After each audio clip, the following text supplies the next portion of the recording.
Hello everyone, welcome to URBONUS podcast. My name is Donatas Urbonas and I'm joined by my colleague Rytis Vyšniauskas. What's up, Rytis? It seems like you kept your promise. Yep, Bologna, Kinder. And Super Cup champions. What right? a coincidence. They won the Super Cup in Italy against the EuroLeague team, Milano, against the EuroLeague powerhouse, you could say. So it's a great pleasure to wear this jersey. Of course, it's Manu Ginobili as promised. And another thing, I want to say thank you for all the feedback in the comment section. Especially about the haircuts. Yes, because in the previous years, I was doing Lithuanian podcasts about basketball as well. And usually when I would see that at least a few comments are there, people saying, Rita should get a haircut because, my hair grows kind of wild and messy. Then I know that it's time. I have to do it. So now I saw a comment from someone politely saying that I think or I believe that Rytis needs a haircut. So I responded, agree, next week, for sure. So that's what I did. I kept my promise. I kept my word with the jersey and with the new haircut. So yeah, you look really good and we have some retro vibes. Yeah. Over there in our renewed studio. We have some great pictures behind my back. And which picture, makes, all these memories which comes to your mind? Well, for me, it would be definitely Dirk Nowitzki here going against Darius Songaila. It, of course, it's kind of symbolic because exactly 10 years ago, the EuroBasket was held in Lithuania in 2011. Oh, yeah. So this was the game in Vilnius where Lithuania faced Germany. We won this game. Dirk was tired, I remember, in this tournament because he joined the national team after the exhausting NBA Finals against the Miami Heat, winning his first and only championship. And I really thought that probably he's going to take a summer off and he's not going to play, but he played in this EuroBasket. Lithuanians stopped him a little bit as they usually do. Oh yeah, because this photo reminds me the EuroBasket 2003, and I remember that Antanas Reika puts all the effort to stop Dirk Nowitzki, and that situation kind of reminded me the game against Slovenia, when we knew that it's gonna be one-man show, and Lithuania was doing everything to stop Dirk. I remember Mindaugas Žukauskas was doing crazy. This is like an urban legend. Mindaugas Žukauskas, probably not all over Europe, but in Lithuania has this only mystical game reputation of being the Dirk stopper. It's like if you need to stop Dirk, you better call this guy Mindaugas Žukauskas. He takes care of business. He's like Tadas Sedekerskis and Luka Doncic, but it never happened. But just never happened. But it's like the myth also. Yeah, so it was a great experience for most of us because it was the biggest sporting event in Lithuania. And we really felt this basketball atmosphere everywhere in the streets. I remember a lot of Slovenians and people from North Macedonia, obviously, coming to Vilnius to support their national teams. And of course, I remember all these bars at night in Kaunas, some players and coaches hanging in. I remember where Czech Republic players were not allowed into a nightclub in Vilnius. And another thing, there is this poker club in Vilnius. It's sports poker, of course. You don't gamble for money. It's sports poker, and they were holding various tournaments, and I was kind of playing sometimes. And this one night, I didn't come to a tournament, although my friends invited me, and they are sending me pictures from the poker club they're playing cards with Marc Gasol and I think Ricky Rubio was there and some other Spanish players.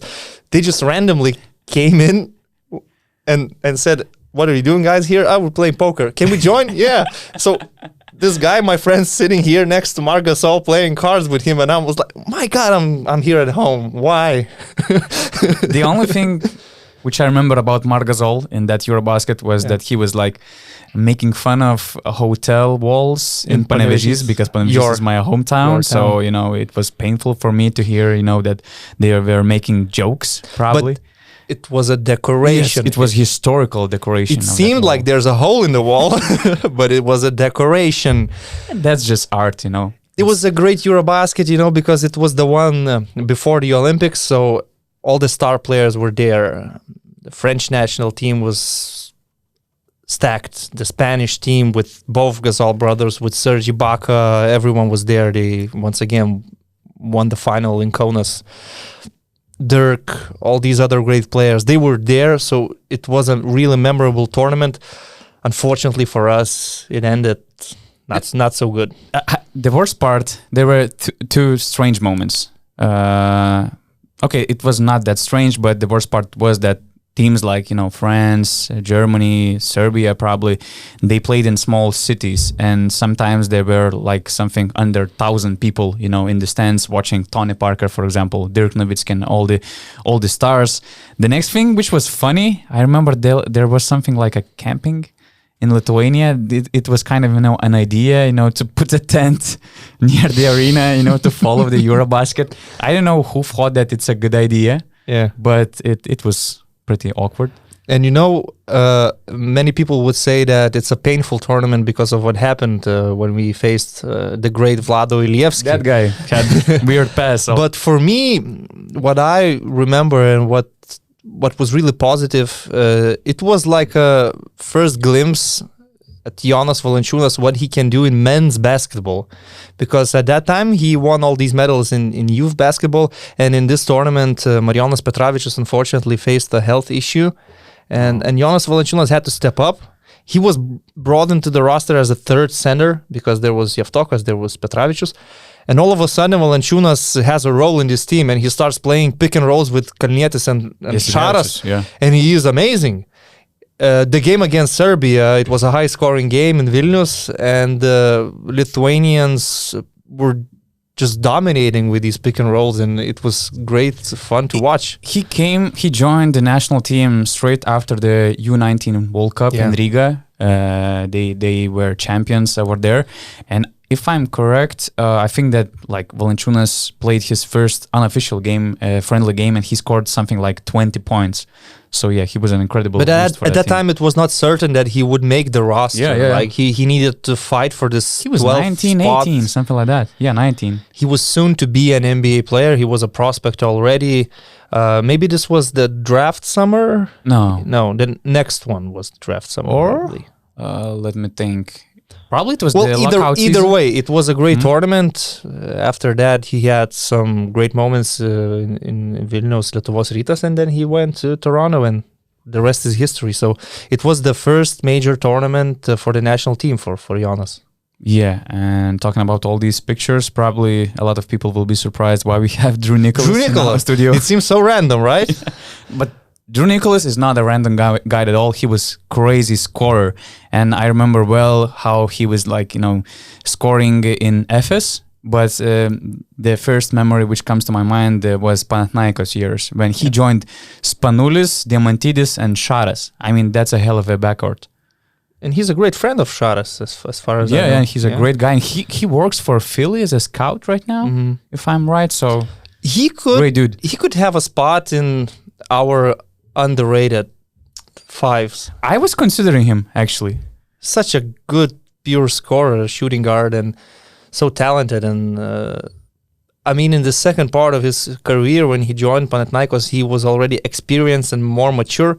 Because when I remember him playing for Efes, he played in Milano as well, if I remember correctly. Maybe. It was kind of chaotic a little bit. And in Panathinaikos, he was already super solid and joined this group of guys, and they won the title. So it's a great picture, which kind of, emphasizes the meaning of the EuroLeague trophy. And you see an American player, not a European. It's an American player kissing the trophy, and you can see how passionate he is about that. So I would say it's a great photo. And of course, Linas Kleiza is here, the alpha male.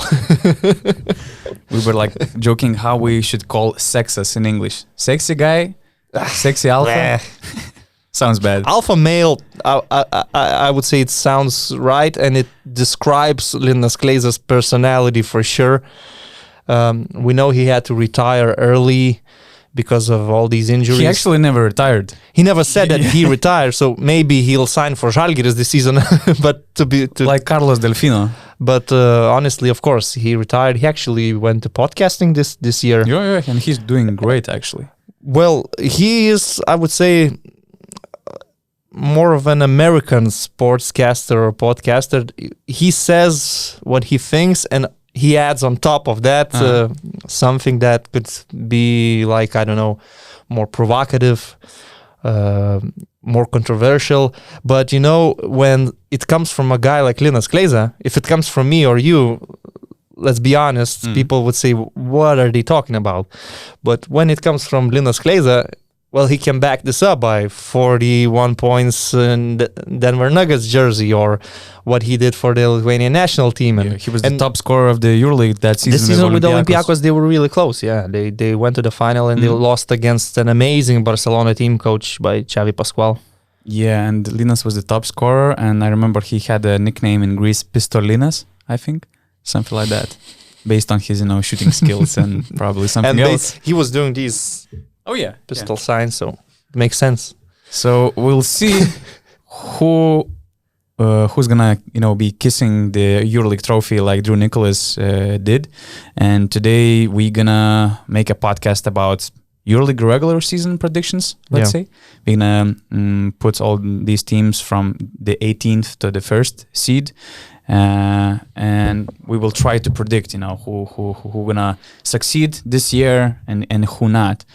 So probably let's start from the 18th. From the bottom, seed. Yeah, of course. I think that we can find something in common with this one. Maybe, I don't know. For me, the last place is as well. Okay, that's the first difference, but... And I don't mean it in a bad way. I just think that it's a long-term project, and I do see some raw talent on this team. Some veterans as well, they are still there, guys like Kahudi or Dio. But I believe this team will have some growing pains this season. Yes, they have some experience. Yes, they added some quality with players like Chris Jones or Rainer Morgan. These are good Americans who know how to play in European basketball. But I think that in this club, the coach has to trust the young players in advance. For example, Wembanyama. They will need to give him some minutes. We remember what happened with Theo Maledon, and Tony Parker was not happy that Zvezdan Mitrovic was underplaying Maledon, and it was not a good situation. And in the end, they had a conflict with Zvezdan Mitrovic. So now I think these young guys will be playing a lot of minutes, and there will be some growing pains. They will have to be learning a lot. I think EuroLeague will be super competitive this season, first of all. So the last seed will definitely have a decent number of wins, and they will take something from the bigger clubs. But I just think it's my prediction. I'm guessing that Asvel could finish in the last place. Yeah, I see your point. And actually, Wembanyama. Okay, I have stats from 2 games as of right now. But Wembanyama was playing like 18 minutes per game. He even started the game in Paris tournament against Milan.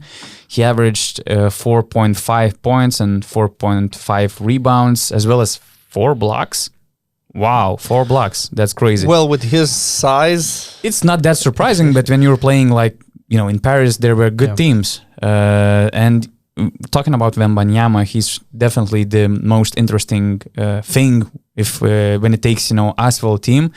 And I was talking with some of my colleagues in France, and they told that they don't remember any player like Wembanyama who had such hype around him, such an attention from the foreign media too. There are many requests for the interviews, for the documentaries, for all that stuff. And it's going to be, part of Asvel's job right now to protect him from all that attention. And he has Wembanyama, he has his team around, which will help him not only to protect him from the outside noise, but also, to work with him individually. He's actually a really good kid, a really nice guy. He's not like just when he, became that tall, he grew up, significantly, and it was like, oh, you have to play basketball. No, he always felt that passion.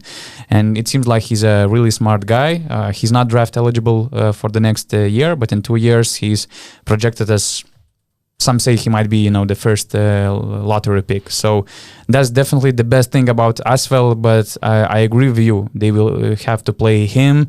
So some other young guys. Kostas Antetokounmpo will be interesting to see him. What can he bring to the team? I'm not sure if he will play a lot.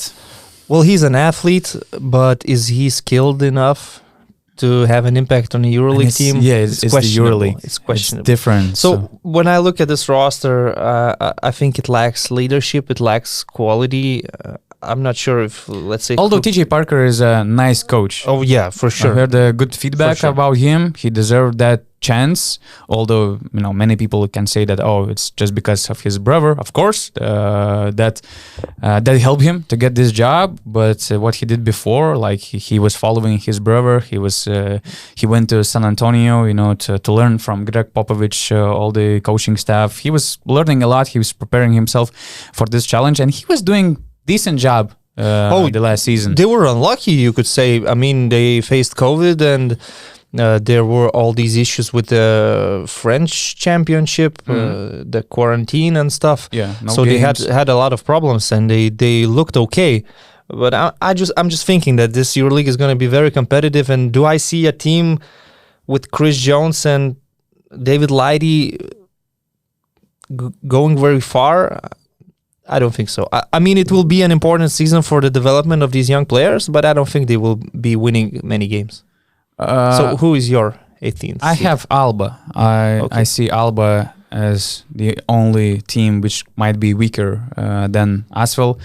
So Asvel is 17th. Yeah, I have Asvel. So for me, it's vice versa. Okay. I put Berlin in the 17th place. My point is that, they have a different coach. Aito Garcia Reneses stepped down. Although, Israel Gonzalez is his long-time assistant coach. He was his right hand. Yeah, and he will, Alba is playing the same game like they played with Aito. But still, it makes difference. Also, they had, many important players leaving. And I don't know. I think that they have a weaker roster compared to the previous season. And it's gonna be fun to watch them. They're gonna have a good chemistry. We will see some new talents coming out from Alba. I hope that Jalen Smith will be successful. It's a great chance for him. Maybe Tamir Blatt will surprise us. It would be a huge surprise for me personally. I'm not sure if he's ready. He's talented, but he seems like he's kind of vulnerable, I would say. Yeah, and EuroLeague, might show all these vulnerable parts of his game. Well, I do agree with you that they look weaker than the last season, because when you see that they had Jason Granger and Simone Fontecchio, these guys were not replaced with someone at this level. However, for me, Alba is an exciting team to watch only because of Luke Sikma. Oh, yeah.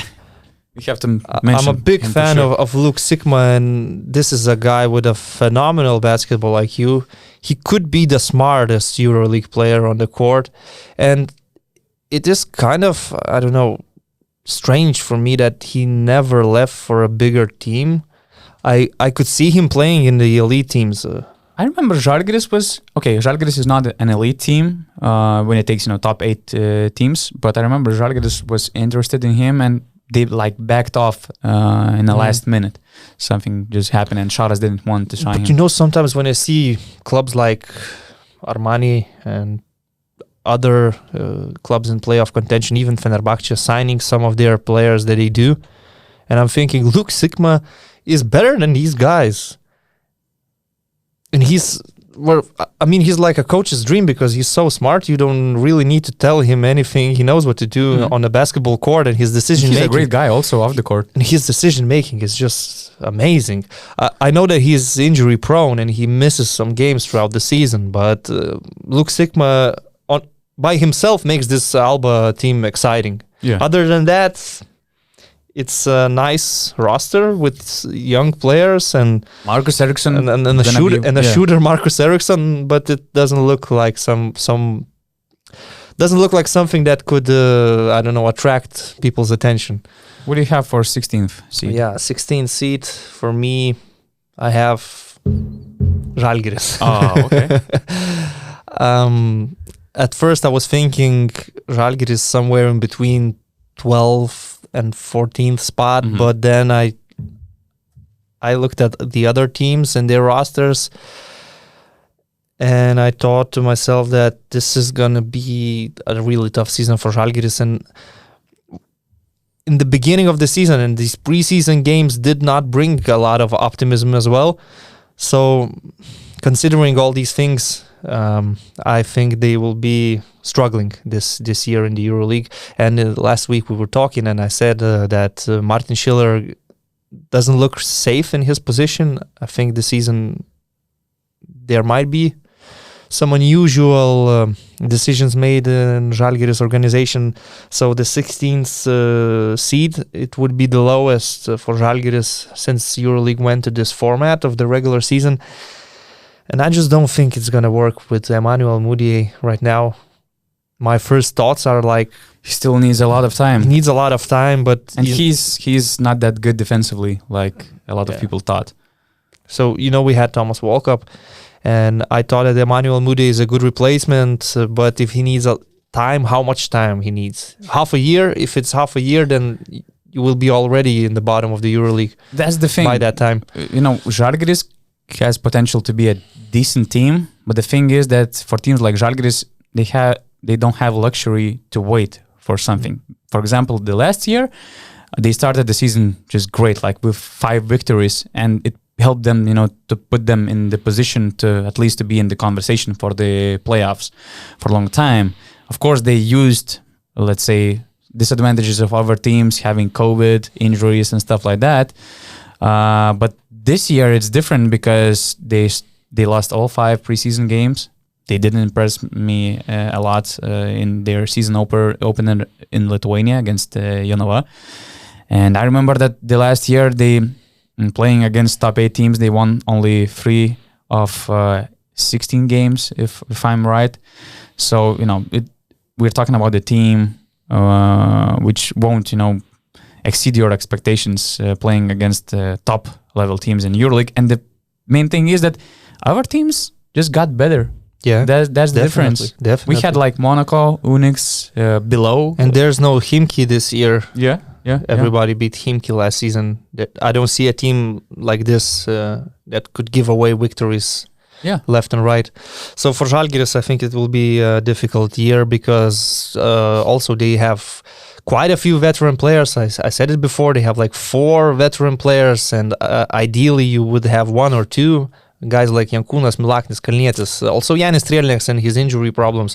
Some of these new signings are still questionable. We cannot say that, for example, Josh Nebo will fit in the EuroLeague, that Niels Giffey and Taylor Kavanagh will be these right players for Žalgiris in the 3rd and 4th positions. So some risky moves, of course, Mudiay. And I think that Paulius Motiejunas understands that they are gambling with some of these signings because their budget is small. Yeah, 7 million. Yeah, not a lot of money to spend, and you have to gamble, and sometimes when you gamble, it doesn't work. It's just the reality. But I mentioned that Žalgiris is Žalgiris. They're going to be the Lithuanian champions. They're probably going to win the Lithuanian Cup. Maybe they will finish lower this season in the EuroLeague. For them, very important is that the fans are coming back to the arena. They're selling tickets, so it's going to be better in the coming years. But this season for Martin Schiller, as I said, is super important for his potential career in Europe, in EuroLeague, in the elite level. I just hope that we're gonna be, we are wrong about Žalgiris like we were last year. Well, we're always saying that, and I have to be honest. I never predicted Žalgiris going to playoffs in Jasikevičius seasons. I always said, well, I believe they're going to be like the 10th seed or the 12th, maybe in contention for the playoffs, but then they went to the Final Four. Then this season after, I said, okay, they lost some of these key players, and I don't see them doing anything like this ever again. They made the playoffs, and they had a decent series against Fenerbahce. So Žalgiris was the team exceeding expectations year after year after year. Even last season with Schiller, we thought, okay, Saras era is done. Now there's a new coach. Now we won't see this super smart basketball and Žalgiris winning games against the big clubs. But okay, they had 17 wins and 17 losses. It was a decent year. So once again, maybe I'm just being too pessimistic. I don't know.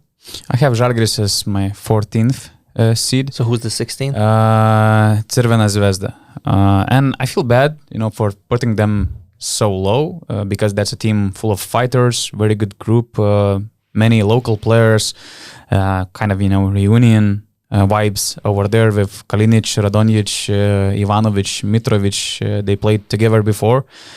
Sirbas came back. Even Sirbas came back. Even the German veteran. Which is pretty funny because the last year he played in Dubai. And it's really weird to see him in this team again. Of course, he signed for a short-term contract, and probably Zvezda will sign, a bigger name when the NBA preseason training camps will start, and we will have some, players out of the league in the middle of October, somewhere close to November. But the biggest problem is that even roster-wise, they didn't get much better compared to the last season. Okay, Kalinic is a great player, one of the best Serbian players in the EuroLeague. But to be honest, he had a much better supporting cast in Valencia. And the worst thing is that they have so many injury problems, starting from small injuries, going to like Aaron White. I'm just happy that he's out for like 1 or 2 months because that injury was really scary. Then Ognjan Dobric missed all the preseason, and he was supposed to be one of the core players. Our players, they are in and out all the time. So for teams like Zvezda, as I mentioned, Alba, Asvel, Žalgiris, they don't have a luxury to have all these problems. So I think that they will be competitive in some games. They're going to surprise some big teams, but I don't know. I have them as my 16th seed. I have them higher. I have them in the 14th spot. I like actually the Americans they signed this summer. For example, last year they were Jordan Lloyd's team, and you knew that Jordan Lloyd with these stats, he's going to go somewhere else. And they replaced him with a really solid shooting guard, Austin Hollins. And he's all-around player. He's not. It's a great signing. Yeah, he's good on defense. Yeah, that's probably what you wanted to say. But also, he's a shooter. He will have the ball in his hands a lot more than he did in Zenit. So he can be their like primary scorer. And I like how they replaced Jordan Lloyd and the other Americans they signed. Nate Walters, experienced point guard. If he stays healthy, he's a solid point guard. In the past few years, his main issue was the injuries. For example, in Kazan, he had an important role, but he got hurt a lot. So then they had Cannon, they had Smith. There was not much time left for Nate Walters on the court, but he's a solid point guard. We remember him playing for Žalgiris that season. He was the replacement for Kevin Pangos, and I wouldn't say he disappointed. I think he played okay. So yeah, Nate, I mean, he didn't play a lot last year, but it wasn't. I remember the game against Virtus. I think that was the last game of the semifinals of EuroCup, and probably Walters wasn't even expected to play that game, and he was crucial. He helped to kill Virtus when they're about to make a comeback and maybe to get through the finals. So he has potential to be good, especially he played for Zvezda already. So in general, I like the idea of that team. Yeah. Again, it's a great group of guys, but all these issues and all the other better teams, let's say, that's why I put them. So this seed. Combined with the fighting spirit of the Serbian players and also the crazy fans of Crvena Zvezda when they play their home games, I think this adds to a decent EuroLeague team, which I could see fighting for higher places. I put them in the 14th spot. Dejan Radonjic, when he's coaching Crvena Zvezda, he seems like a good coach. When he went abroad to Munich, then you start thinking he barely speaks English. Is he good enough for this team and all these things? But when he's in Zvezda, it seems okay. They seem stable. So I think they're a good team. But one thing that I'm missing in the past, we would always see that Crvena Zvezda, for example, will have some of intriguing young prospects, young Serbian players, soon to be NBA players. In the recent years, most of their Serbians are either veterans or guys like 25, 26 years old. And when was the last time we saw like this next big thing from Serbia playing in the EuroLeague for Crvena Zvezda? I don't really remember. Recently, their Serbian players are like Marko Simonovic. Probably that's a general issue in the EuroLeague. I mean, young players doesn't get playing time except from Luka. Jokubaitis maybe. Of course. Well, you have Real to be an Madrid always exceptional, like provide- a generational talent. Yeah. But Serbians are known for this, and I don't know, maybe just recently in the Zvezda system there were no gems players that could be like 18 years old and already quality in the EuroLeague. Yeah, but these teams in EuroLeague doesn't have any patience. I remember like 2 or 3 they years cannot ago afford- they changed like half of the head coaches. They cannot afford until the new year. So They cannot afford it. Zvezda last year started with Sasha Obradovic, then he went. Then there were in the last few seasons there were constant changes in the head coach's position in Crvena Zvezda every season. So yeah. So what do you have between Zalgiris and Zvezda, for example, as a 14 Between Zalgiris and Zvezda, I have Panathinaikos. Yeah, me too. Coach Priftis to me seems like a good hire, but the roster is just super random. Maybe That's fair enough. some of these new Americans will surprise me. And you know, Priftis has experience working with kind of random American players, with all due respect. I mean, he did a great job with UNICS. But not in EuroLeague. That's a different beast. You That's can right. win the Euro Cup with random American players, with scorers, guys that didn't make it to the NBA or were I playing was saying random, not just to disrespect something, but you know, unexperienced players for the unproven, EuroLeague. Yeah. unknown, never played in the EuroLeague. And you know, they lost some key players that could have been very important for Priftis. That is Hezonja, that is Mitoglu. For example, this roster with Mitoglu and Hezonja would seem very competitive. Now I only see Yanis Papapetrou as the, I don't know, heart and soul of Panathinaikos. Thank God he stayed. The only true face of this team. When you think that previously he played with Kalates, he played with Mitoglu, played with some great Greek players or also great Americans, and they had a team with Xavi Pascual that was making the playoffs. And now he's the only one left. Papapetrou and the giant Papagiannis maybe. But you know, a center like this is limited. I don't know what to expect from Kendrick Perry, Daryl Macon, J.I. Floyd, these players. I'm not sure what to expect from them. What I do see is that this team was once again lacking shooters. What I see from the stats, from the numbers, It's tough to trust Nemanja Nedovic and his health he's issues. always injured. So building a team around Nemanja Nedovic is very risky. And last season, I think one of their biggest problems was that they didn't have shooters. So they were not a good three-point shooting team. And I'm not sure they solved this issue in the summer. Although, as I said, Dimitris Priftis is a good coach. I hope they will trust him. I hope he gets some time to build a team. But I just don't see them being very good this season. Yeah, I hope that Priftis can become a game changer for Panathinaikos, because it seems like after Xavi left, they couldn't find any consistent coach for their program. I have stats from 4 friendly games. It seems like Kendrick Perry adjusted to his new team pretty well. He was scoring 14 points per game. Papapetrou's stats are just crazy, 22 points per game. Maybe it's just the way he's showing how he deserved the place in the NBA. Papapetrou is so loyal to Panathinaikos. I mean, in his position, he could join the biggest clubs in the EuroLeague, or he could try for the NBA because he has a good skill set. He's a strong forward. He can guard multiple positions. He has basketball IQ. He has everything.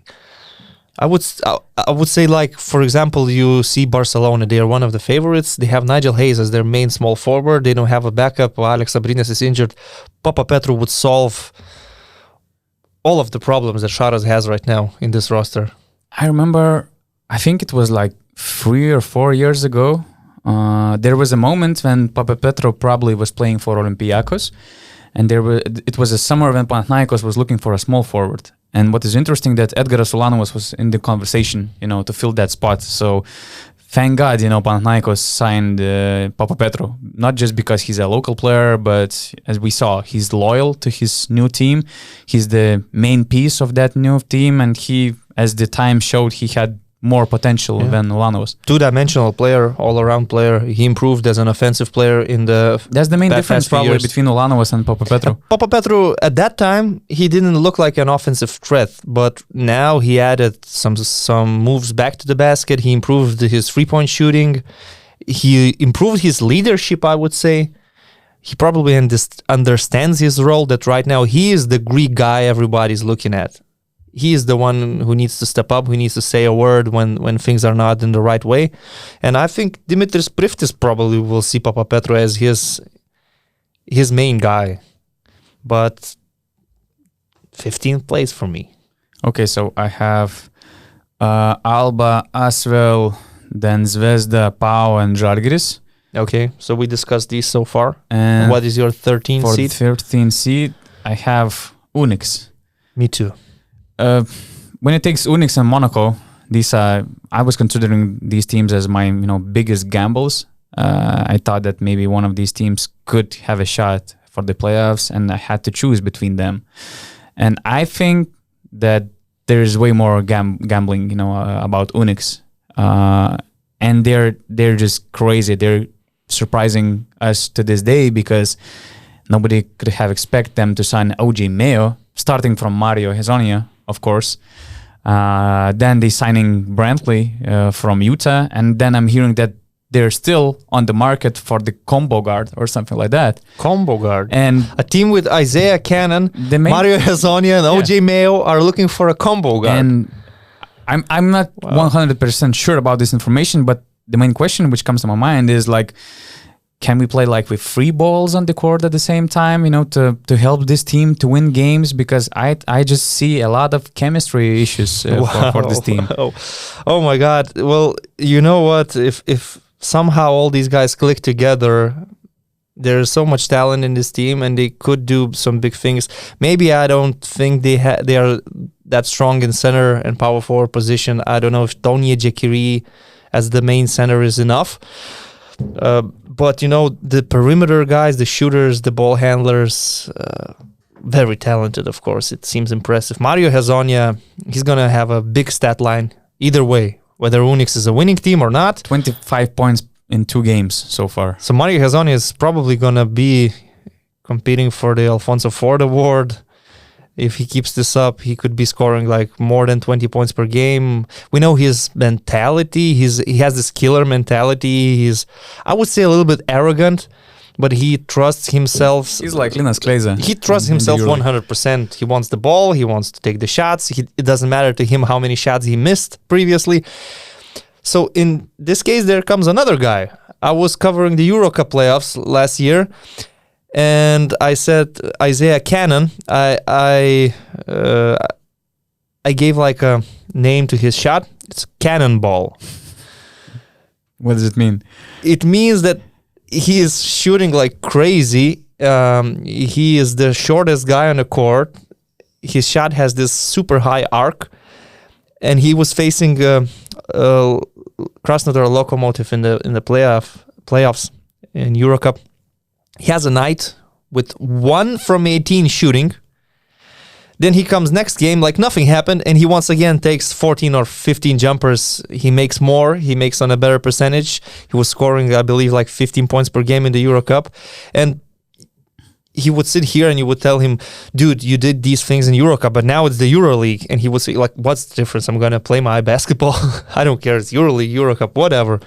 And they have so many players that want the ball in their hands and want to shoot. Also, the point guard, which is not like he's, mainly creating for others. He also likes to. And now you're saying they're looking for another combo guard. I hope I'm wrong with this information because I'm scared. I could say that they need a big guy, somebody who could play 4 and 5, but combo guard, these players are super combo guards. Although I like John Brown, but he's a hard worker. This team needs more hard workers, and it seems like they're making a huge gamble based on talent, which they're exploded with talent. And the question remains: is Coach Perasovic the right hire for this team? Because I really thought in the summer that they would extend Priftis, and he would try to. He led the team to the EuroLeague, so now the next step, he's going to build a team for the EuroLeague and continue coaching them. But they went for a change. Probably Priftis just wanted to go home. Yeah, and well, I think they signed Perasovic because they were looking for a coach that would allow these players to play free. They will play fast. Well, he's very basketball. tough, and I can't wait to see how OG Mayo will fit. OG Mayo, we cannot say anything about how he will fit, because what we remember about OG Mayo, him being a good shooting guard in the NBA, then facing that ban, then going to China, and that was the last we heard about OG Mayo. So we cannot know how he looks right now. I wouldn't be surprised if OG Mayo becomes a flop in the EuroLeague, although it's a big name. But about Perasovic, yes, he is a hard coach, but remember his teams like Baskonia or Efes, they were playing offensive basketball, fast breaks, high-scoring games. It was not working so well, but how this roster is built, I cannot imagine them being a defensive team. It's impossible. No way. So I think they were looking for a coach that could bring the best out of these talents, at the same time maybe trying to bring in some discipline, trying to coach them hard, because, you know, it's not easy to coach a team with Hezonja, Cannon, and Mayo now in this picture. Okay, so good luck for Kazan. Although, again, I like the way how they want, you know, to compete in the EuroLeague. Yeah. We spoke in our latest podcast that when it takes markets like Monaco, UNICS, now they might be fun to watch. They have players like, you know, Hezonja, Mayo, Monaco has Mike James and all the other guys. So now they are attractive to watch. So it's probably the best what teams from such markets like Monaco and Kazan can do. This is the case when we are predicting the 13th spot, but we would not be shocked if they will make the playoffs with these players. And that's the gamble you have to make if you want to stay in the EuroLeague. They have to make the playoffs in order to keep their positions in the EuroLeague for the next season, because they're coming from the Eurocup, and that's how the rules works in the EuroLeague. So, you know, so now it's 100%. Crazy. This is how it works. Yeah. Now you're sure. Yeah, I'm sure. Okay. I talked with some people. You talked to some people. So these people could, spread the word to everybody. It would be better. Yeah, probably we'll need to make some article or something about that. So people need to listen to a podcast to find out the actual system of how the EuroLeague works. But in the end of the day, where's the communication? You know, wow. In the end of the day, it seems like if, for example, Monaco and UNICS will make the playoffs, probably the runners-up of the Eurocup won't qualify to the EuroLeague. So that's a bad news for Monaco and UNICS make the playoffs. Partizan. Both of them have to keep their places in the... Yeah. Wow. Okay, seems a little bit unfair. But no, Kazan has history in EuroLeague. They made playoffs once. I remember them playing a series against Barcelona. Was it the Cave Langford? Pashutin was coaching. They had Nathan Jawaya, I believe. They had Henry Domerkant. Okay. They have legendary these players. And Chuck Aitzen was not playing. I think not. But that was an ugly series. All games were like 59-52 scoreline. Super defensive series. For Kazan to make the playoffs. Yeah, they were in the quarterfinals. Okay, moving on. Okay, so I respect the gamble. Let's move on. You have UNICS as 13th seed as well, right? Yeah. Okay. So what's next? So I just took more or less the same decision about Monaco as well. Me the same. I put them in the 12. I think that one of these two teams actually will exceed the expectations, but when you're making predictions, you're trying to be rational. And so I believe that Monaco will have some runs, but I don't see them being very consistent. We talked a lot in the previous podcast that it will be an interesting team to watch because of Mike James, because of Donatas Motiejunas, because of Zvezdan Mitrovic, how he will handle the situation. And Mike James will get his numbers, and I believe he will last the full season, but I think they could go for a run, 3 wins in a row, then lose 5 games in a row, and it will be like this. So I think they will finish somewhere in the 12th spot. At first, I was thinking about putting them in the 9th seed or 10th seed, but when it takes all these other teams Maccabi, Bayern, Baskonia, for example, my decision, my prediction was based more on consistency and trusting the process. And with Monaco, you never know. But why I put them above UNICS is that I think that this team is just built better than UNICS. I see a very clear playmaker, floor general like Leo Westerman. I see scorer Mike James. I see very intelligent player Will Thomas. Donatas Motiejunas, Alpha Diallo. That's a solid starting five. All the other guys coming off the bench. And coach Zvezdan Mitrovic, I think that's what it makes difference. The difference why Monaco might be a better team than UNICS this season. But again, I don't think they will be a good defensive team. As UNICS will have some problems, so will Monaco. I think that they're better in terms of defense than UNICS. But Donatas Motiejunas, we talked. Other teams will be targeting him with their pick and rolls, definitely. Mike James can be good on defense when he wants to be, but usually his energy is on the offensive end, trying to make these big plays. But the thing is that Monaco has deep roster. If you don't like Donatas Motiejunas' defense, and when the opponent starts attacking him, you can use the length of Donta Hall. There is another guy on their front line, Butselli, if I pronounce it right. So he's also a pretty big, strong body. So I think that they have too many players actually on their roster, and I'm a bit surprised the way how they upgraded the team in the last few weeks. They signed Mike James, Will Thomas, Brock Motum, also Alpha Diallo. And I don't understand why they decided to invest so much right now, because probably they would have made some different moves like in July, in June or something. And I'm not sure how they will put all the other remaining players in the back of like Mike James and Bill Thomas and others. So it's going to be interesting adjustment for Zvezdan. Well, maybe the owner went to the Monaco casino and he made a gamble and he won. So he decided, well, I have these extra millions now. What can I do? Let's call Mr. Vatutin and check on Mike James' situation. Oh, Will Thomas is available. Man, I have a bag of money and these free agents. Let's sign these guys. Although we have a full roster already. I don't know how it worked, but yeah, it's strange to see that they made like key signings when the season is already about to begin.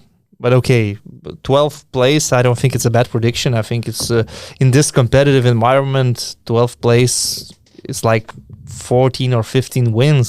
So it would be And decent. again, when we talk Monaco, it means that they need some extraordinary decisions to exceed the expectations. So good job. Okay, 11th spot for me is Bayern Munich, the biggest Cinderella story of the last season. I don't see them making the playoffs this time, but I still think they will be competitive with Andrea Trinchieri, with the replacements they signed. Guys like Othello Hunter, Darren Hilliard, Corey Walden. I think these are probably the best replacements they could find with their money when they had to replace Baldwin, Reynolds, these key players. And Darren Hilliard should be extra motivated to like revive his career, because he in CSKA he was not himself. Now he will be in the team where they have to trust him. They have to put the ball in his hands. He can be more than just a shooter. He can be a ball handler. Corey Walden will have these responsibilities, and I like the signing of Othello Hunter. He's a great veteran center with all these good qualities, pick and rolls, rebounding, experience. And Deshaun Thomas they added as well. Yeah, I right? like Deshaun Thomas. Another good signing, another veteran, and we know that Andrea Trinchieri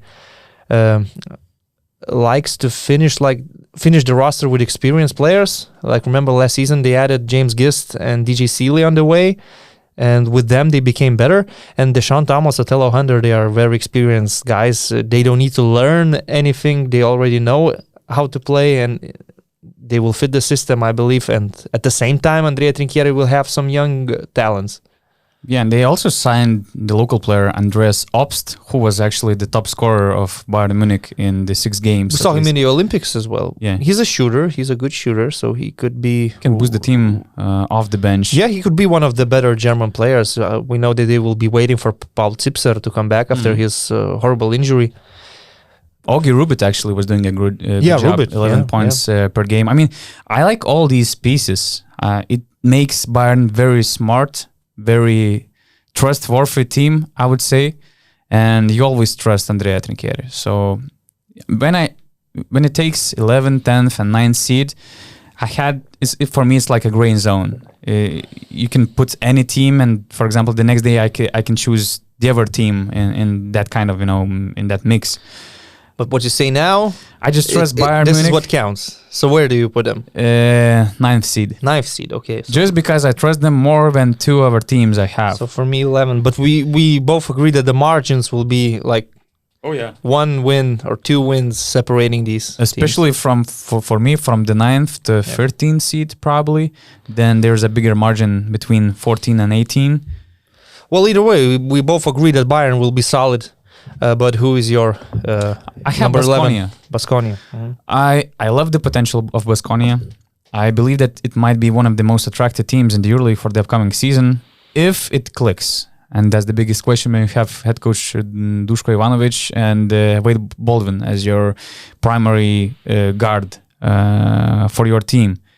I like all the other pieces. Simone Fontecchio, Noko, Enoch. Might be interesting case. Giedraitis. Costello actually could be an underrated signing because now they did not have Alec Peters in their first game in the Spanish Liga. Although he played before, but now, and Costello wasn't playing at first.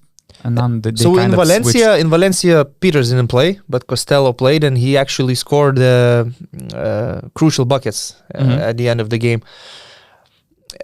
And this was not a quality game of basketball. First of all, both teams were struggling, Valencia and Baskonia.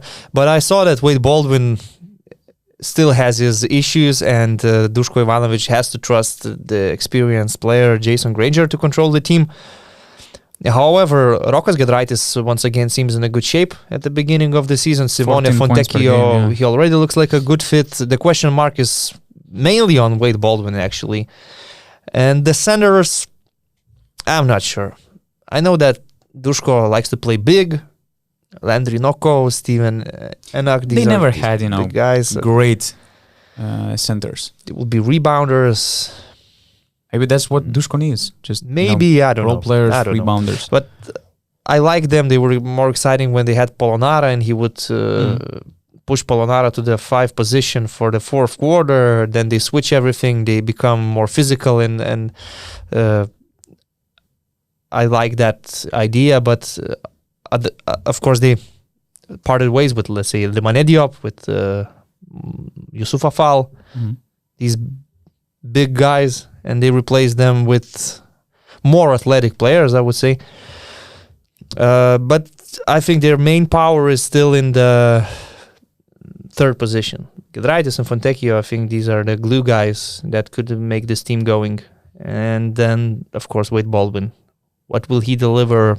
I'm not sure. This first game in Valencia was a mess, but Valencia also was not playing very well, so they took this victory. But it will definitely take time for Wade Baldwin to adjust and for Duško Ivanović to probably understand him, not only as a basketball player, but as a human being, which is also very important in coaching.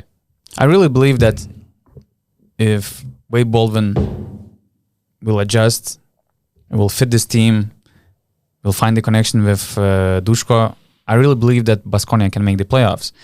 But at the same time, they are so unpredictable that if that project will fail, they might be somewhere like 11, 12, or even 13 seed.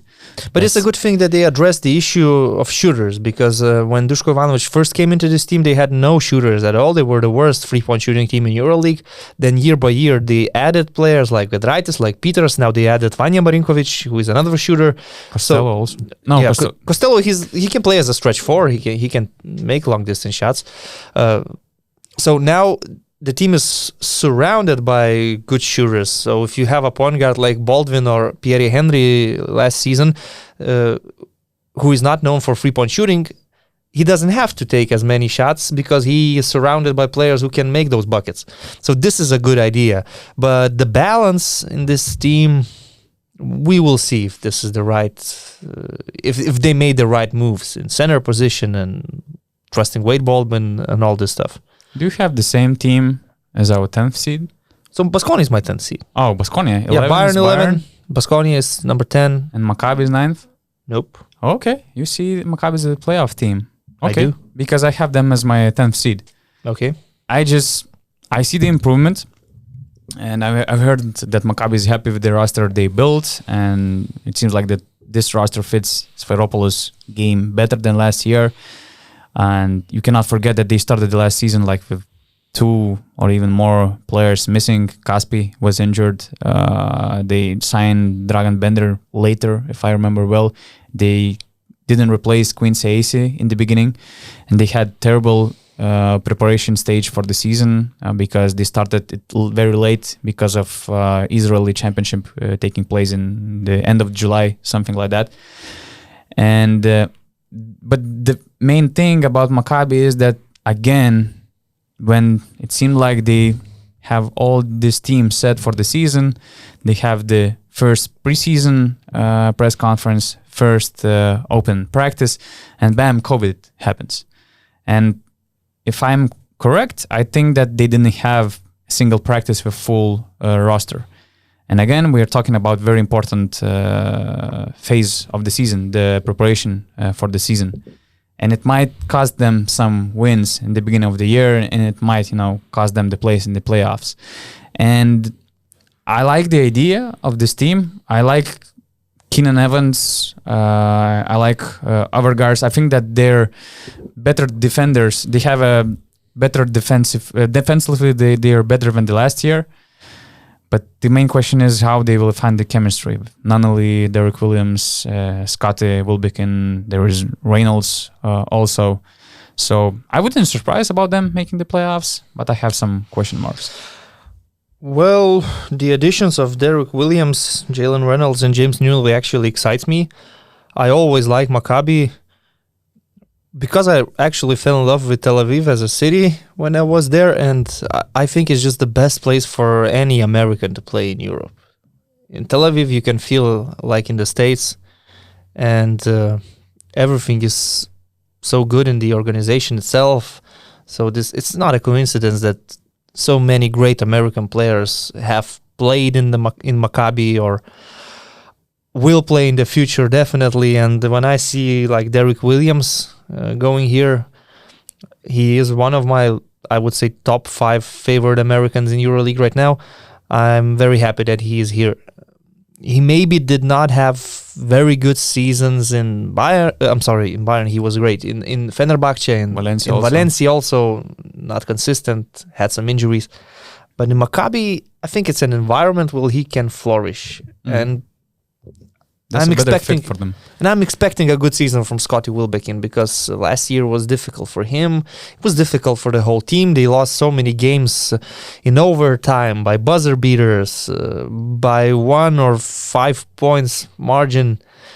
They were a little bit unlucky. They could not actually compete for the playoffs in the second part of the season. But I think they will make a comeback to the playoffs with Coach Sfairopoulos. What makes me believe in them is what happened before COVID. The 2019-2020 season, they were actually racing with CSKA for the 4th seed all this time, led by Scotty Wilbekin, coached by Yanis Sfairopoulos. And it's just that the pandemic hit us all, and the season was never continued, and you never know what might have happened. They could have made the playoffs. They would have made the playoffs, definitely. The Final Four was the question. So I think they will have a lot of motivation. They will take a lot of motivation from the last season, what happened. And of course, what you said about their preparation stage, it's an issue. They might struggle. But I believe in this team. I just believe they will make the playoffs, and I actually gave them the 7th seed. So as your 10th seed, you have Olympiacos? No, Baskonia is my 10th seed, as I said. Guys, just a quick reminder, URBONUS is available on all major streaming platforms like Apple Podcasts, Spotify, and so on.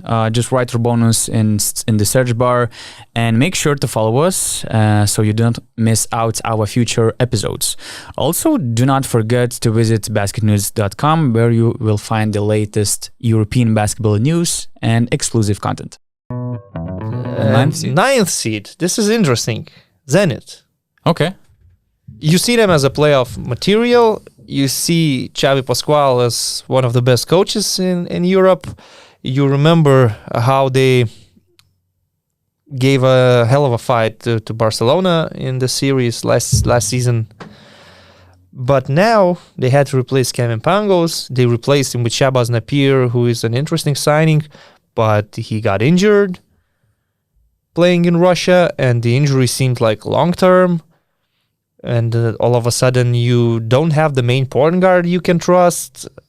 Of course, there are other great players in other positions. It's a well-built team with a super solid coach. But I'm not sure if they will be that consistent this season. Last year, we were talking how good they are, how good Kevin Pangos is. But don't forget, they barely made the playoffs. It's not like they took one of the 4 seeds. But they were always like they were always there. Place, yeah. They were always there, but they had to fight till the end. And in the end, they were the 8th seed, and they had to face Barcelona. So I'm just thinking it's gonna be so close, and you have to make maybe some predictions that do not make as much sense in this case. Let's say putting Olympiacos ahead of Zenit, but that's what I did. That's a brave and prediction. Mainly because of Shabazz Napier's situation. Probably just because of Shabazz Napier's situation. Well, it changes everything. If we saw his first game, he hit like 6 from 8 3-pointers. He scored 33 points. 33 points. And if we would be here talking and Shabazz Napier is healthy, I would see Zenit like 6th or 7th. But now we don't know when he's gonna come back to the court. Is it going to be December? Is it going to be after the new year? The injury seems kind of serious, so it changes a lot because the other point guard they signed, Frankamp. I'm not sure if he is EuroLeague material. I doubt also. And the worst part is that the market is bad for teams which are looking for point guards. You know, you remember last Andrea season Vatutin. they had no backup for Kevin Pangos. Mm-hmm. So it's a good Kostov thing that was probably the backup, right? and Zakharov or something. Zakharov, maybe. Yeah. So and Pangos, it's a good thing he stayed healthy. He played 35 minutes in the most important games. And who's going to be the point guard now? Yeah, and we saw the outcome of missing the point guard in the game against CSKA. Although they were competitive, but it's completely different team. But I have Zenit. I rank them higher. I just hope that Shabazz Napier will get sooner than later. And when he will come back, Zenit will be very, very good team. Great team. With Shabazz Napier healthy, I would have them maybe as my 5th seed, actually, because I just trust Xavi Pascal. He's one of the best coaches in the EuroLeague, that's for sure. He kept probably more than a half of his roster, and he improved the roster with better offensive players. And Shabazz Napier fit was much better than I expected personally, although he had flaws in defense, but offensively he was just unstoppable, and he's willing to pass the ball, he's willing to share the ball. Nobody could catch him. When you try to catch him, you're gonna get the 3-pointer in your face, and it's really tough to stop him. And what I loved them even more, how competitive this team was. I was surprised how Jordan Mickey, Jordan Lloyd, they were fighting for all these 50-50 balls. They were putting their bodies. I'm not sure if they will keep that kind of spirit consistently for the whole season. They have to if they want to play for Xavi. That's the thing. That's what comes from Xavi. So I just trust his IQ. I trust the competitive spirit of that team. But of course, I gamble on Napier's health situation because, as I mentioned, it seems like it will take longer than we wish, to have him back on the court in the EuroLeague. But I think that Zenit will be in the playoffs. I have them as my 6th seed. They should be. So in this case, my prediction is sort of not controversial, but illogical, you could say. I like the signing of Jordan Mickey. Actually, he will probably play more as a power forward in this team, because when you see they have Poitras, they have Gudaitis, they are filled in center position. But Jordan Mickey can play as a power forward. He can play in the paint. He can play outside. He can actually hit a jumper. In the last few seasons, he was shooting more 3-pointers than ever for Khimki and also when he played for Real Madrid. So this is a very good signing. They added some depth with Mindaugas Kuzminskas. Let's say he can be as a replacement, as a cover for Mateusz Ponitka in the third position. In some cases, you can move him to the fourth. But do you think that maybe, perhaps, if they don't sign anybody new, if they don't sign any point guard on the market, Jordan Lloyd could become their primary ball handler? He is a scorer, we know that, but maybe Xavi Pascual, under these circumstances, could make a point guard from him. Watching the game against CSKA, it seemed like that Jordan Lloyd will be their primary option for the point guard position. And it sounds a bit crazy. We know him as a pure scorer. But when you have Xavi Pascual on the sidelines, you can expect some good things happen. This could work. He's just a player that needs to, I don't know, have the right instructions from the coach. If he doesn't, maybe he will be the player who sometimes destroys the team chemistry. But if everything is okay, I could see him being a point guard actually. He could be a scoring point guard. It's not a problem. It's not a bad thing if your point guard is a scorer. It could be very good. And they don't have any other options in this case because Shabazz Napier is not playing, and Frank Kamp, from what we're seeing and hearing, he might not even last the full season in Zenit. So, yeah, I just hope that if Shabazz's situation will be bad, will get worse, they will invest. And as far as we know, Zenit should have some money. They always have money when it's needed. So when the NBA season starts, we will have more point guards available from that market. So if that will be the case, they might sign somebody, to replace both Frank Kamp, who cannot adjust, and of course Shabazz Napier. So you have Zenit as number 6. Yeah. For me, they're number 9. Who's your number I like 9? the fact that we have Olympiacos in the playoffs. Because both of us? Yeah. So who's your number 9? My number 9 is Bayern. I had from the 11th seed, I had Baskonia, Maccabi, Bayern, and now Olympiacos. I could even rank them higher, but making them the playoff team already is a pretty brave prediction. It's an improvement from the last season. For the previous season. 3 seasons. Yeah. I mean, I like the way how the best thing about Olympiacos is that finally they can feel the relief of Spanulis retiring. I like Spanulis. He's Kobe for me in Europe, but that's the same what happened with Kobe and LA Lakers. It just took longer when it was needed for both sides, to understand that this is it. This is the end. We need some changes. Now Olympiacos doesn't need to build the team thinking that, okay, we will have to play Spanulis, so we have to sign guards based on the way how we will play. And I just loved Slukas and Thomas Volkov fit. I just love that Dorsey is also in this backcourt rotation. Could be a very underrated signing, actually, Tyler Dorsey. He's a great player. He's a great scorer. He's a smart player. He has a Greek citizenship, I believe. Yeah, you're right. So I love Volkov addition. I as far as I know, that Olympiacos people also fell in love with Volkov very quickly, starting from the coaching staff to players to the fans. And I love the way how they build this roster. I like Livio Jean-Charles, Papanikolaou, Makisik. Vezenkov was doing some crazy things in the preseason. They have Hassan Martin as an undersized center. Mustafa Fall is a very different center, but I like this fit. So maybe this team will be lacking of depth, but I like all these pieces. I believe Coach Barzokas is a very good coach also, and I hope that finally they will make the playoffs. Yeah, I think they will. I have them as my 8th seed, and Tyler Dorsey and Thomas Volkov makes their lineup of guards so solid. You have Kostas Lukas, your playmaker, and Tyler Dorsey can be the scorer, but he can defend as well. Thomas Volkov. But all these players are so different in a good way. And they can play together in the same lineup easily. Thomas Volkov, one of the best defensive guards in EuroLeague, arguably the best, actually, when you need to put the pressure on somebody that has the ball in their hands. Olympiacos should know because Thomas Walkup made that steal when they played in Kaunas last season. It was the game-winning steal. So these are good signings, and other than that, they did not need to change so much. Maybe they just needed more time for these guys to glue together.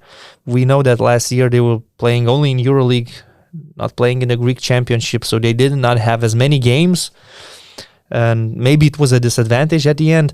They were actually not that far away from the playoffs last season. They just lost some heartbreaking games, especially the 2 losses against Zalgiris. At home with Jokubaitis free throws, away with Walkup's steal and the layup. So if you would add these 2 victories, they would be very, very close to the top 8. Yeah, just 2 wins away from the top 8. So that's the math. That's the maths. And now with the better roster, they could be in the playoffs. So Olympiacos you have as number 8. Number 8. Number 7, Maccabi. We've discussed it. Yeah. I have Fenerbahce. Number 7. As my number 7. They started the preseason very promising. I was a bit surprised how fast they connected to each other, how fast they had that great chemistry despite some major changes. But the thing is that they still have some injury problems. Pierre Henry joined the team pretty late, halfway of the preseason. Marko Guduric, who was the main glue guy for the team last season, who helped to recover the season actually, he's injured and it's not clear yet when he will be able to join the team. So it will take some time. New coach, the roster which was built not for him, it will for sure take some time. But in the end, if they made the playoffs last year, I for sure to see them in the playoffs again this year. I hear that Mariel Shayok is an exciting a lot newcomer. Of people like this signing. Although he's not, playing his full potential yet at all, but his scoring abilities are very intriguing. There were some concerns about his health, knees especially, but Fener did very deep testing of his health situation, and they think that it might be risky, but it's worth the risk, and it's not that bad. What could take him away from the game. I ranked Fenerbahce higher. I ranked them as the 5 seed. Okay. I just trust the team with De Colo and Vesely playing pick and rolls. First of all, these are one of the best talents in their position still in Europe, although Nano De Colo is already a veteran. But what we saw last season, he's not getting older. He's just getting better. And to my surprise, he actually played amazing in the Olympics as well for France. So I don't have any doubts about Nando De Colo being maybe even a strong contender for the MVP. Who knows? He's 34. I think so. I guess, yeah. That's crazy. And Jan Vesely, he's still at the peak of his career. He's like a unique player. Any team would love to have him. You can play him as a 4, as a 5. On defense, he can do everything. He can switch. He can go there and stop other teams' perimeter players if needed on the switch. Probably the best pick and roll center right now in EuroLeague. I actually forget the fact that when he joined Fener in 2014, I had an interview with Vesely, and the funny thing was that he mentioned that Željko played the pick and roll with him and Nemanja Bjelica. Bjelica was the ball handler, so they were playing the pick and roll with 4 and 5 men. Well, Bjelica is like a point forward. Yeah, so but still, that was something unique in the EuroLeague back then. I agree, yeah, but it makes sense. And his combo with Lucas was deadly. Nobody could stop them. So now with De Colo, they are the pick and roll duo everybody is afraid of. Adding Pierre Henry, adding all these other solid pieces, adding depth with guys like Devin Booker or Akila Polonara. What's surprising is that you were a bit underrating their summer moves. Like 1 Pierre month Henry, or 2 months. I was doubting it.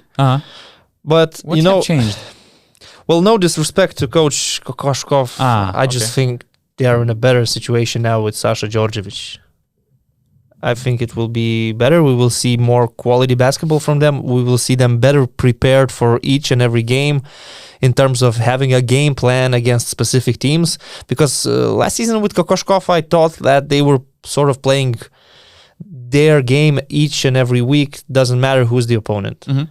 And now I think there will be more preparation, more tactics. Yeah, that was the idea of Igor Kokoshkov. And that interview with Achille Polonara, it's great to hear a guy saying after a season in Baskonia where he was rated so highly that it doesn't matter if I play 5 or 20 minutes, I will do my best. So with this mentality, you can do some great things. And these European players they have on the roster... Don't forget Devin Booker. He was actually their top scorer after 4 games in the preseason with 12 points per game. He's a good center. He can play with Vesely on the same lineup. He can play as the main center, depending on the situation. And these European players that they have, all of them seem to me like championship mentality. Polonara, De Colo, Vesely, yeah, of course. I mean, these are guys you can trust. Marko Guduric as well. Danilo Bartel, also a solid role player from Germany. Of course, a lot will depend on Pierre Henry, how he will fit. Will he be a good help to De Colo? But I put him, I would say, quite high in the 5 spot. So far, it was not easy for Pierre Henry. After 4 games, he had 6 points per game on 45% shooting, also 4.5 assists and 8 turnovers. So, but that's natural. He just came from the national team. We know team. him. We know who he is. So. Yeah. Okay, number 6. I have Olympiacos as 8th and Fenerbahce at 7. And number 6, I already discussed Zenit. Okay, so my 6th seed is Armani. Why? I mean, they're a good team. You're trusting Ettore Messina, blah, blah, blah. But there are a lot of changes to the roster. And the new American players they signed, we are not sure whether they will be so good in EuroLeague. For example, Troy Daniels.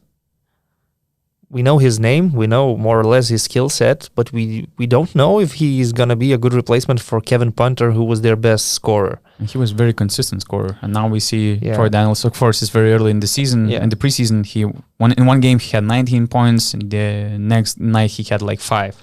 And after losing Zach Lidey, I like their reaction because they signed Nicola Meli and Konstantinos Mitoglou, good European players. And Nicola Meli coming back from the NBA, he's an Italian player, which is another important thing. Mitoglou, underrated player, I would say, for Panathinaikos. Maybe his numbers were not so impressive, but he did all these little things on the court.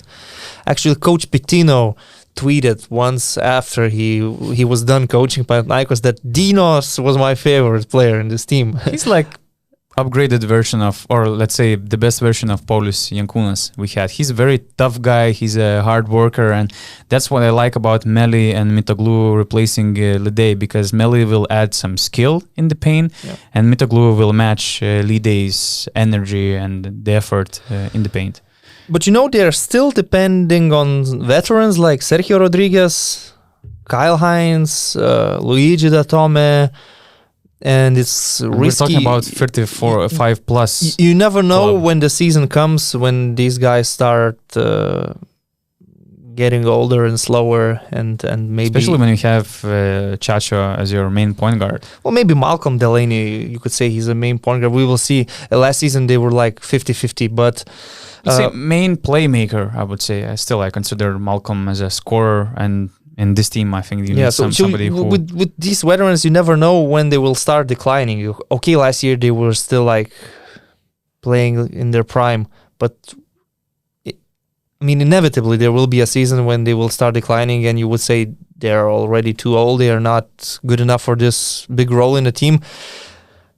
And another thing is that last season they were very predictable. They were very easy to read. They were playing this ISO basketball all the time. The opponent switch, then Punter, Delaney, or Chacho has the ball in their hands, and they are doing something off the dribble. They had the least assists in EuroLeague, despite being a Final Four team. And when you are that predictable, you're just depending on your talent, on these ball handlers, that they will take care of business. It's kind of hard for me to imagine them being a Final Four team again, knowing that Kevin Punter is a hard player to replace. I don't have them in my top 4 because I just think that the other teams improved, and they improved more than Milan this off-season. Okay. Well, Shimon Shields is my favorite player in this team, for sure. Yeah, he's still their best scorer so far in the preseason with 13 points per game. I have a lot of respect and admiration for Ettore Messina now, not only as a coach, but as a president. He is actually choosing the players that he's going to coach. He's making all these decisions, and what I really like about him is he's flexible. First try was with a team that had a lot of size, a lot of slower, big players. They had Gudaitis, they had Scola. They saw that it doesn't really work in modern EuroLeague, so in one summer, everything changes. They go from this to Kyle Hines, to Zach Lide, to these very athletic and mobile bigs, and signing ball handlers like Delaney and Punter. So Ettore Messina knows what it takes to win the EuroLeague and knows what kind of players they need. But still, when you sign Devon Hall, when you sign Jerry and Grant, when you sign Troy Daniels, in the context of EuroLeague, it looks like gambles. So I have them as the 6th seed. So we have them as your 6th, and Fener was your 5th seed? Yes. 7 was Maccabi. Maccabi. Okay. So we have the same top 4. But probably in different positions. I think. I have Real Madrid as my 4th seed. Okay, me too. On this one we agree. Okay. I just don't know what to explain about them. We talked so much about Real Madrid already. And I fell in love with them just because of you, because of the idea you shared about their upgrades. And I liked what I saw in Supercopa. I liked the fit of Poirier. I won't repeat myself about Yabusele and all these players. And as soon as Nigel Williams-Goss will adjust in this team, they will be even better. We can remember that Eddie Tavares is not finding his place in the team right now, as of right now, because he still need to adjust to the new playmakers like Goss or Tella. He's coming from the Afrobasket. Yeah, so they already look promising, and with all these pieces, growing consistently during the season, they will be a great team. Number 4 seed is good. It's home court advantage in the playoffs. And we know that Pablo Lasso never emphasized winning the regular season. Actually, when Real Madrid last won the EuroLeague, they finished 5th. Mm-hmm. They didn't have home court advantage. It was a terrible season with all these injuries and stuff. It looked like. Yeah. But then they were playing against Pau away. Sergio Yul came back from his cruciate ligament injury, and they won the series and they won the Final Four. They became the champions. So it's not so important to be 4th, 3rd, or whatever. The home court advantage is what matters, and 4th place is enough. And I think now they have a deeper roster. They solved all the issues from the last season. They made good signings. They made very good summer moves. Very smart, I would say. They are making money from them. They're actually the club that has income from selling players. Which is amazing, which is great, and it's an example for everyone to follow. And I don't see any player, going to the NBA during the season. No, not this time. Which is improvement already. And with all that crazy situation with Campazzo leaving the team, with Deck, with all these injuries, they were like only 1 win away from being the 4th seed. You could say in the one shot season. away, because if Kruno Simon doesn't make that crazy 3-pointer. Oh, you're talking about the Final Four, but even in the regular season, they were only 1 win away from making the top 4. So I think they will be good, and they will be. They might be even better than the 4th seed, actually. They will be consistent for sure, and I believe that we have the same team for the 3rd seed. But actually, every time I say that I think that we have the same team, it's never the same. Yeah. It's never the same. But I have Efes. No, no, man. Who do you have? Barcelona. Ah, okay. I think Barca, they were the winners of the regular season last year, but you cannot say they dominated and they seemed unbeatable. Actually, CSKA dominated for the first part of the season. Then Milutinov's injury happened. Then Mike James' suspension happened, and CSKA lost the plot, and Barcelona took over. I put them in the 3rd place. I saw all of the games they played so far. And, they did not make any superstar signings. They couldn't afford any players like that. They just signed like Laprovitola, Jokubaitis, Hayes, some role players, some players that Saras knows that could fit the system. I like how Nigel Hayes actually started in his new team, but they lost now Abrinas with a serious injury, and they could be a little bit short-handed in the third position, for example, because what they did, they replaced Hanga and Claver with Hayes, and now that Abrinas is injured, you need to give minutes to like Sergi Martinez. I've heard that they might go on the market. They might go to find the replacement for Abrinas. So that would be a where does this club take money from? I mean, like all these football clubs has money from somewhere. Barcelona has money in their debt. If you talk about their football club, their football is now in a mess. I never remember a time when Barcelona's basketball situation would look a lot better than football. Mm-hmm. I don't know where they have the money from, but of course basketball players are not as expensive. But you mentioned that they didn't upgrade the roster with any, stars whatsoever. Maybe they didn't need to. I don't know. That's the thing, because you have Nick Kalaitis, you have Nikola Mirotic, you have Corey Higgins. I mean, I'm kind of good with all these, let's say, superstars of the EuroLeague. And what's good for Saras that he brought two players he had in Zalgiris, like Nigel Hayes and Rokas Jokubaitis. They don't, require a lot of time to adjust to this team. The only question is about Sertac Shenli and Laprovitola. Let's guess that he's a backup. Yeah, as a backup, he's just a better fit, and Saras knows him very well. So, I mean, all these we saw only small pieces, which Saras was adding to Barcelona this summer, and I just trust the continuity of Saras teams. Yeah, but third place is not something to be ashamed of. No. Yeah. I'm just talking about. I mean, I'm putting them in third. Bigger picture goals. Yeah, I'm putting them in third, not with the intention of saying that Barca is going to have a bad season. No. They could win the EuroLeague from the third seed. It's not a problem. I just have some thoughts that maybe these quality, talented players, their quality is unquestionable. In time, I'd get tired of Saras' strictness and the system that they're playing. Now you hear Adam Hanga joining Real Madrid and saying that with Saras, you had to do your specific tasks on the court. Now with Pablo Lasso, you can use your talent a little bit more. Mm. And he's right. He's right, yeah. That it is what it is. That's the reason why he left the team. That's the reason why Saras didn't need him, because maybe he didn't make the adjustment. Yeah. And that's okay. But to me, for example, Mirotic, sometimes he looks unhappy.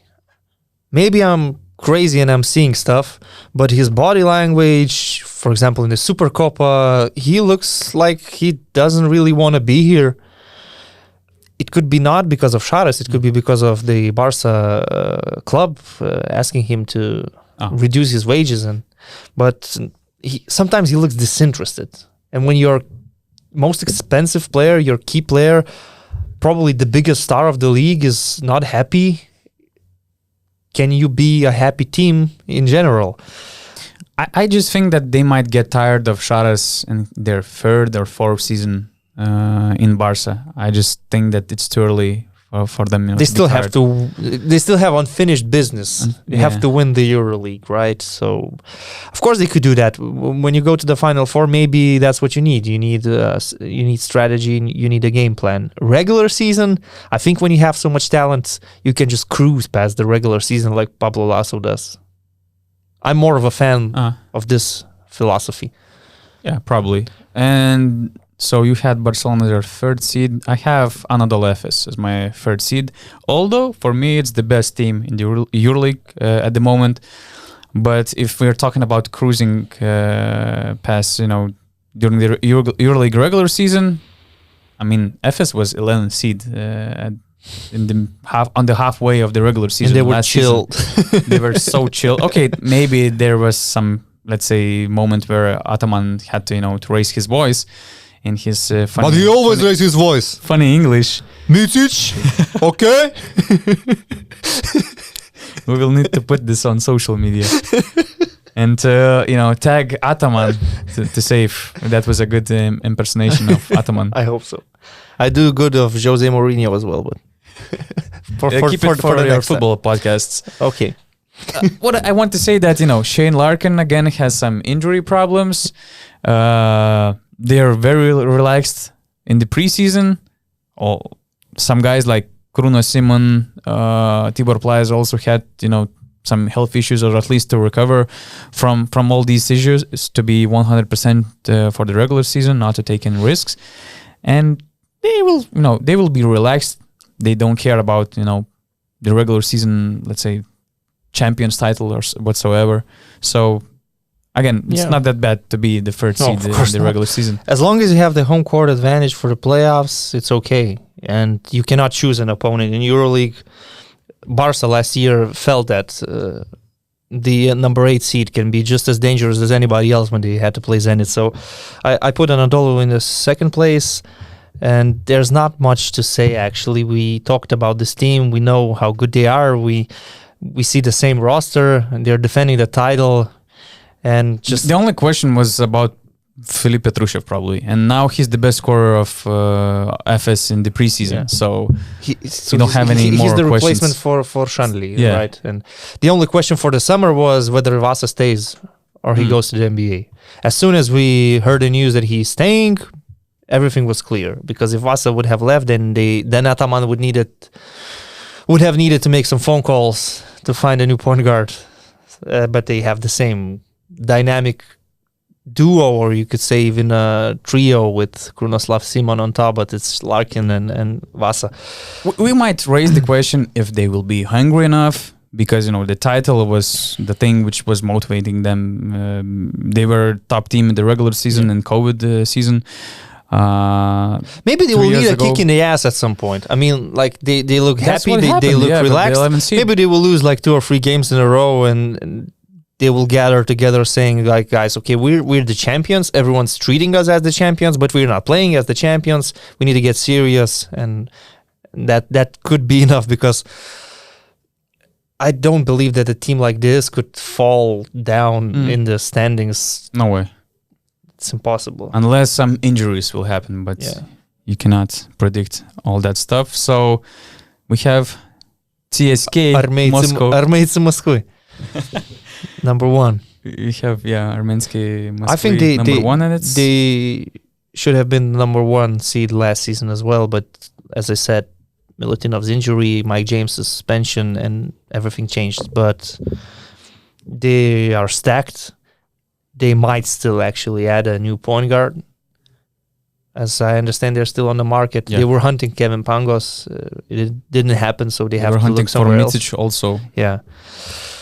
I mean, listen, despite Milutinov's injury, despite all the things what happened with and around Mike James, despite Toko Shengilia having a tough transition year in Moscow, despite win the season, they were 24-10 team, the second best in the EuroLeague, actually tied Barcelona also. They reached the Final Four. They were one bucket away. Shot away from making the finals. And now they have Grigonis as the replacement for Hillard. They have Shved, who, as far as what I'm hearing about him, that he accepted the role. He has nothing wrong with being one of the guys, the role player. It seems like he's putting effort, and team noticed that he's really motivated, at least right now. We'll see what will happen when they face some problems. But I like everything about that team. They were already good last year, and as we mentioned, some big problems happened, and they still managed, to keep the line. And Milutinov bouncing back from the injury, I am looking forward to his season, and I think he could be in the race for the MVP, actually. If CSKA dominates the regular season, Milutinov, knowing the numbers that he puts in consistently, the double-doubles, he's dominant on the offensive rebounds, this big Serbian could be the MVP of the season. It's been long ago since we had a center being named the EuroLeague's MVP. We had Micic, we had unofficial MVP Larkin, we had Yul, we had Doncic, we had Spanoulis. I don't remember when the last time a big guy was the MVP.